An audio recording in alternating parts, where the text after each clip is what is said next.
Beno hementxe jarraitzen dugu, Eibarko astelena pilotalekuan arratsalde aurrera doa eta nikia da tripazorriak ditut pilotazaleak.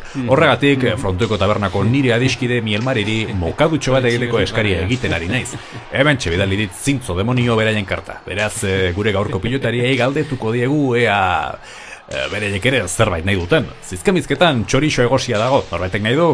Edarki jokin entzat. Ondoren etxean Anaia Josetxok egindako tripakiak ere baituzte. Aukera izan ezkero probatzekoak, norbaitek? Tripakiak orain arte deabrua balira bezala tratatu izan dira, baina proteina asko daukate, mineralak eta baita vitaminak, B12 zehazki.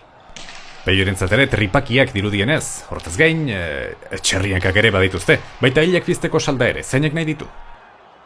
Salda bero bat gorputza berdintzeko ederra da, baina baita esteetako mukosa babesten laguntzeko ere. Gelatina eta kolagenoa baititu. Nik profesionaletan jokatzen nuenean, egunean 2 litro salda edaten nituen. Ez bakarrik barrenak ongi usteko, Xabier baizik eta gaztetxo itxura mantentzeko. Euskal Jordi Hurtado naiz. Zer den ilusio izatea? Beno, pozgarria da, hainbeste matxa, asai eta zerrikiri dauden garai honetan, gure pilotariek fundamentuzko jana jatea.